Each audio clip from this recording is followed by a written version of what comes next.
एक बात बताएं आपको, क्योंकि आपने तो नज़दीकी से इसको देखा होगा। ये जो हमारा जो सेंट्रल इंटेलिजेंस apparatus है, इसमें मिलिट्री इंटेलिजेंस का कितना इनपुट जाता है? बड़ा कम सर। आपको मैं बताऊं, फिर दर्शक नाराज हो जाएंगे। इतना बुरा हाल है सर कि एक सेंट्रल इंटेलिजेंस का एक डिटैचमेंट हमारी आर्मी बेस के अंदर भूटान बॉर्डर पे डिप्लॉयड थी, हम्म, और उस बेस का बाद में मैं कमांडर बना बड़े सालों बाद। और उस टाइम भू- जो वहाँ कमांडर था मेरा भूटान फ्रेंड में था।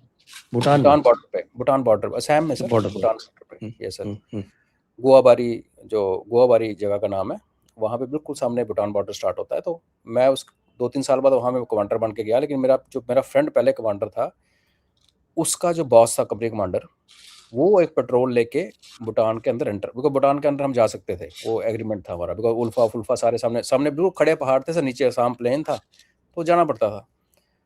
उधर से उनके लोगों ने उस पेट्रोल को डिटेक्ट किया, बिकॉज जाने के रास्ते दो ही थे सर, दो दरिया थे, और आपको रिवर बेड में ही चलना पड़ता था, वहाँ कोई ऑप्शन ही नहीं है। हाथी हैं, जंगली सुअर हैं, और चलने की जगह आप सेम रिवर को बार बार क्रॉस करते हो, ऐसे criss cross criss cross criss cross. तो वो ऊपर से पास कर रहा है कि इंडियन आर्मी की पेट्रोल आ रही है, इतने बंदे हैं, इतना एक आगे मेजर साहब दिख रहा है, और उसको इंटरसेप्ट कर रहा है ये डिटैचमेंट, सेंट्रल इंटेलिजेंस की डिटैचमेंट, जो कि हमारी बेस के अंदर लगी थी प्रोटेक्शन के लिए, बाहर मारे जाएंगे। वो सुन रहा है, और उसी हाँ, जो मेरा फ्रेंड उस टाइम कैप्टन था, वो बेस में बैठा हुआ है पीछे अपनी टीम लेके कि अगर जरूरत पड़ेगी, उसको नहीं बता रहा सर। और वो टीम जाके, जो मेजर साहब की टीम, एम्बुश हो गई, और उसमें बहुत सारी कैजुअलिटीज हुई सर, बिकॉज वो लोग बिल्कुल तैयारी से बैठे, उन्होंने मिनट टू मिनट रिपोर्ट दे रहा था, वो ये बंदा सुन रहा है। तो ये जो कैप्टन साहब थे, ये he rushed with his reinforcement, he also got shot, वो परमानेंट मेडिकल कैटेगरी हो गई। और उस भाई साहब ने इंटरसेप्ट करके सर वो रिपोर्ट उसने वहाँ से कलकत्ता भेजी, वहाँ से वो दिल्ली गई, और 4 दिन बाद वापस आई। तो जिस लंगर से वो खाना खा रहे थे बंदे सर, उनको इतनी भी नहीं हुई कि भाई ये अभी मौत के मुंह में जा रहे हैं, उनको सिर्फ यही बताना था ना कि भाई आप स्पॉट हो चुके हो, बी केयरफुल, इतने बताते हो, कौन कौन को डिटेल मांग रहा था।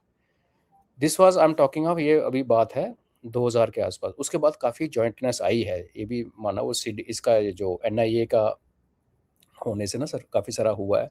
फिर ये जो हमारा ट्राई सर्विसेज इंटेलिजेंस बनी है अपनी, पहले तो हमारी आर्मी एयरफोर्स नेवी में भी इश्यूज होते थे, अभी वो भी आपस में that way you can say कि अच्छी कोऑर्डिनेशन है। बट लाइव और करंट वाली जो है ना, उसमें अभी भी जो, तो मुझे पता है देयर इज अ गैप। वो जो इंस्टेंट होता है ना सर, अभी अभी आपको पता है एकदम से ठक ठक ठक, वो वैसे वाला नहीं है। अब एसएफसी उसके बाद क्या कर रही है, और ये जो ट्राई सर्विसेज हैं, और पर ये है कि अगर सीडीएस के थ्रू जाती है, फिर एनआईए के पास जाती है, तो पर टाइम लगता है सर। और मुझे लगता नहीं कि वो जो, जैसे लाइव फीड आ रही होती है एयर डिफेंस में, सारी दुनिया भर की हमारी रडार्स लगी हुई हैं, सेंट्रल उसमें जा रहा है, वहाँ से लाइट अलॉट हो रहा है कि यू वो मिसाइल फायर कर दो, ये जेट टेक ऑफ कर दो, एयर डिफेंस वाला, उतनी कोऑर्डिनेशन मेरी नॉलेज में अभी नहीं ये है। कारगिल में भी इसी मिसमैच की वजह से प्रॉब्लम हुई थी। कारगिल में तो सर रूडिमेंट्री, तब तो ना यूएवी तो थे नहीं, जो यूएवी थे अभी निर्णय लिए थे इसराइल में, तो हमारे पास तो इंटेलिजेंस ही नहीं थी सर उस तरफ की, जब लड़ाई शुरू हुई। तो जब एयरफोर्स वाले गए, तो एयरफोर्स वालों की अप्रीहेंशन थी कि, और जब पीजीएम हमारे पास 52 टोटल थे, 2 फायर हुए थे, और वो they went haywire, because उस एल्टीट्यूड में कर नहीं सकते थे, तो एक जॉइंटनेस एक्चुअली नहीं थी। बिकॉज एयरफोर्स का क्या कॉन्सेप्ट है ना सर, वो राइटफुली जब लिमिटेड रिसोर्सेज हैं, तो ऐसे ही होता है। अब यूएस आर्मी की अपनी एयरफोर्स है, हमारे पास नहीं है। हमारे पास एविएशन एक विंग है जिसमें अटैक कैप्टर्स अभी आए हैं, पहले तो कुछ भी नहीं था। एयरफोर्स कहती है भाई हमें पहले लॉन्ग रेंज ठोकना है, ताकि इनके पीछे की सप्लाई लाइंस और सारा रीइंफोर्स उड़ा दें, पुल वुल उड़ा दें, ताकि बैटल फील्ड को आइसोलेट करें, जो आर्मी टैकल करे। तो हम पहले 2-3 दिन हम डीग्रेड करेंगे पाकिस्तान को। और उनके एयरफोर्स का भी सेम कॉन्सेप्ट है कि वो पहले 2-3 दिन लड़ाई में, नीचे जो ग्राउंड पे ट्रुप्स लड़ रहे हैं उनको आर्टिलरी सपोर्ट करती है बस, एयरफोर्स की बीच बीच में आती है। उसके बाद वो कहते हैं कि अगर हम आइसोलेट कर लें बैटल फील्ड को, फिर हम आपके साथ बिल्कुल क्लोज सपोर्ट पे आ जाएंगे। जहाँ इन्फेंट्री वाले बोलेंगे जहाँ वो उस पेड़ के पास गिरा दो, उसको, उनका फिर एक ऑफिसर आता है, एफएसी बोलते हैं उसको, फायर फॉरवर्ड एयर कंट्रोलर, वो ग्राउंड ट्रुप्स के साथ बैठता है और वो कम्युनिकेट करता है, because their way of communication is different, radio sets are different. तो वैसे वाला कोऑर्डिनेशन नहीं हो पाया कारगिल में, बिकॉज कारगिल अगर आप थोड़ा मोटा मोटा बोलेंगे तो थोड़ा हैप्हेजर्ड रिस्पॉन्स था। पहले बोला कुछ नहीं है, जब हो गया तो फिर पहले सौरभ वालिया की देखो, पार्टी जो इनिशियल इंटेलिजेंस भी आई थी वो भी मिसहैंडल हुई है। जो इनिशियल इंटेलिजेंस आर्मी के पास ही आई थी। सर उसके लिए आपको अभी पिछले हफ्ते बुक रिलीज हुई है, जनरल पांडे और मैंने लिखी है सर, स्नो लेपर्ड्स ऑफ वो गुरेज, वो आप पढ़िए। वो आ गई मेरे पास आज। अच्छा, तो उसको आप पढ़ेंगे ना तो you will get something. You are right sir, I will not elaborate further. होता क्या है ना सर, इसमें एक प्रैक्टिकल इशू भी है। जब आपके पास उस टाइम यूएवीज नहीं थे, पहाड़ के पीछे देखने की कैपेबिलिटी नहीं थी, तो जो सोर्सेज से इंटेलिजेंस आती है ना सर, इतनी ज़्यादा आती है, जिसको हम इंफॉर्मेशन कहते हैं, इंटेलिजेंस नहीं कहते उसको। इधर से भी आ रही है, उधर से भी आ रही है। जब तक 2-3 सोर्सेज से वो कोरैबोरेट ना हो, उसका एक ऑल्टरनेट मीन से में कंफर्मेशन ना आए, तो नहीं तो अगर आप हर इंफॉर्मेशन पे रिएक्ट करना शुरू करेंगे ना सर, तो फिर और उस ज़माने में नहीं, सर ये तो होता ही है। एज डिस्ट्रिक्ट मजिस्ट्रेट मेरे पास इतनी सारी इंफॉर्मेशन आती थी, और वो ज्यादातर जो थी वो खाली अपने खाल बचाने के लिए।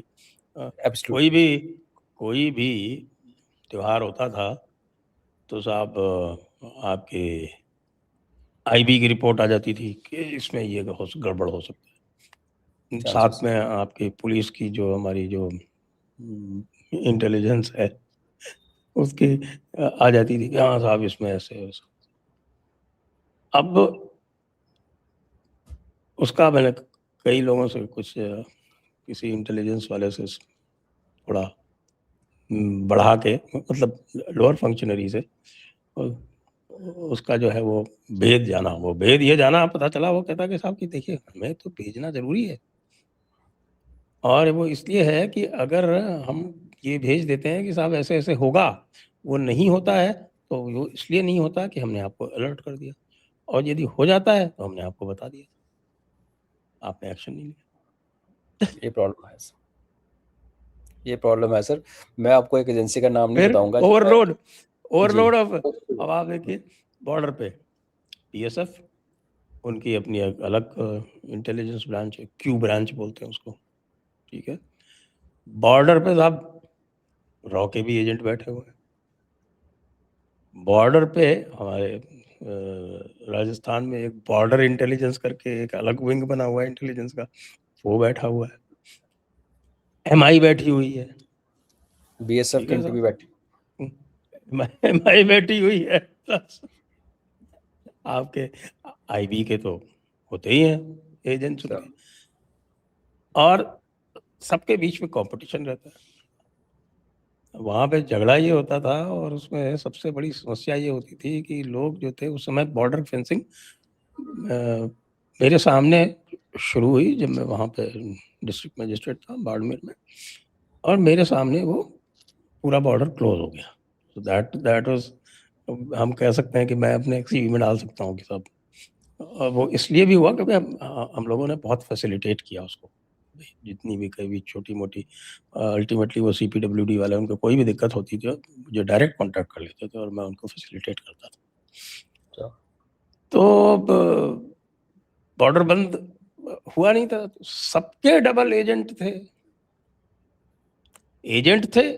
डबल एजेंट थे, और कई कई एजेंट जो थे वो 3-3 एजेंसीज को रिप्रेजेंट करते। प्रोफेशनल उनको प्रोफेशनल एजेंट कहते हैं सर।